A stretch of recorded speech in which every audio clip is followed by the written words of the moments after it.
Yo, what's going on, guys? It's your boy Duong here, and today I just wanted to talk about my favorite divine attribute, which is love.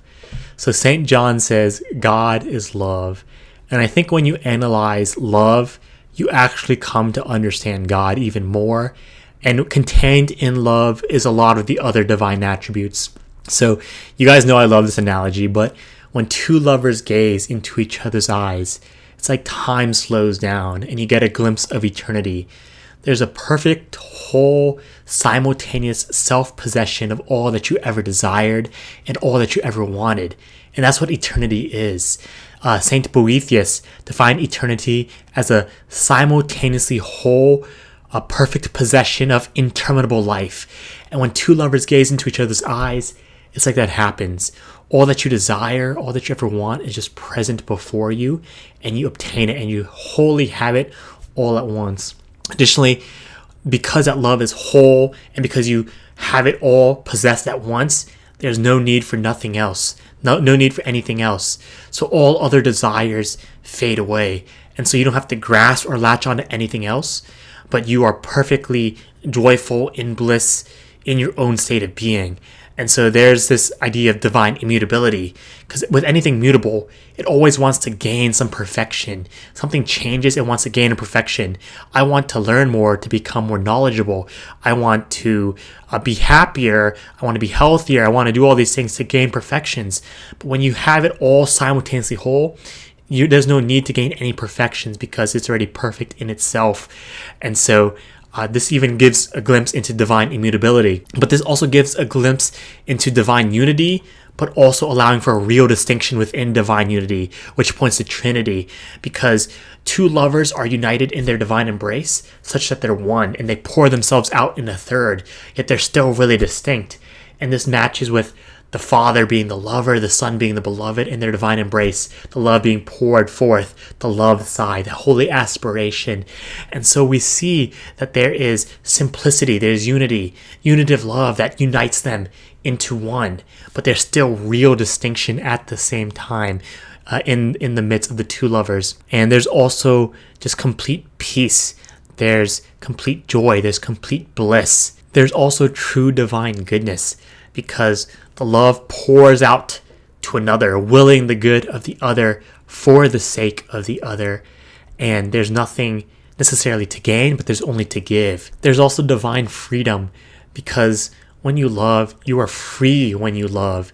You feel like you're not chained to the world, you're not chained down to anything, but you feel like you're soaring in the heights. And so love actually makes you more free. And anyone who's ever done anything out of love, made sacrifices out of love, they realize that it wasn't like it was an obligation pinning them down, but it was something that was within their own being, voluntarily compelled them to do it. So for example, like let's say you love your wife, and because of that, you want to support her, you want to support your family, and so you slave away at a job, but you're not compelled to do it from exterior forces, but intrinsically you're moved. You want to pour yourself out for it. And that's true freedom. True freedom is found in love. So love is voluntary as well. And because God is perfect love, he has complete full volition. And because he's perfect love and perfectly satisfied within his inner life, everything outside of himself is completely voluntary. There's no need for anything outside of himself. He perfectly possesses all that he is and has. Love also captures divine creativity. With creativity, there's this spark of newness and life and vibrancy. And in love, it's ever new, but it's always the same at the same time. Ever new, but always the same. Just like God.